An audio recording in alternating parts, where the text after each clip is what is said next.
We are following breaking news out of the Middle East. A U.S. citizen has reportedly been shot and killed by Israeli troops. That's according to Palestinian media. Reports say she was killed while taking part in a protest against settlement expansion in the West Bank. The Israeli military says it is looking into those reports. I want to bring in CBS News senior foreign correspondent Holly Williams to talk about what we know. Holly, what are we learning at this time? Good morning, Vlad. Well, according to Palestinian media reports, a young American woman who has not been officially named was taking part in a protest in the West Bank and was shot in the head by Israeli troops. Now, we cannot independently confirm those details at this point. But according to those same reports, the woman was shot in the town of Beta near Nablus. That is a frequent flashpoint in the Israeli-occupied West Bank. Israel's military told CBS News that it is looking into those reports.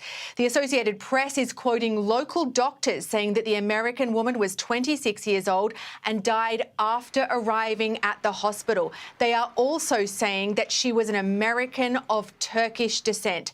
Once again, we are working to confirm those details.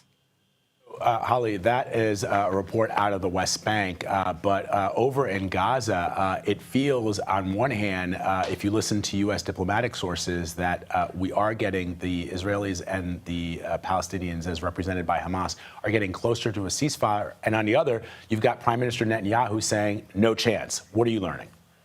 You know, Vlad, we've spent most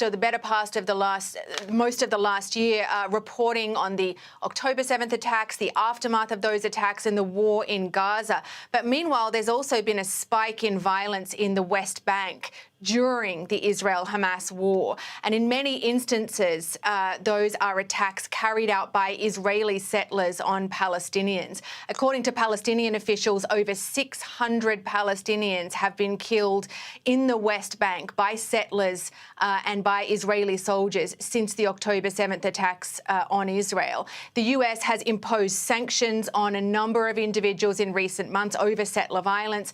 As you know, the US supports a two-state solution, and there are hopes of a future Palestinian state in both the Gaza Strip and the West Bank. Yeah, the hope is, of course, that the activities, the volatility that is happening in the West Bank does not spill over, because already what's happening in Gaza is terrible. And those hostages, if they would just come home, perhaps this would be something that the Israelis could point to as a reason for a ceasefire. Holly Williams reporting for us from London. As always, we appreciate you. Thank you.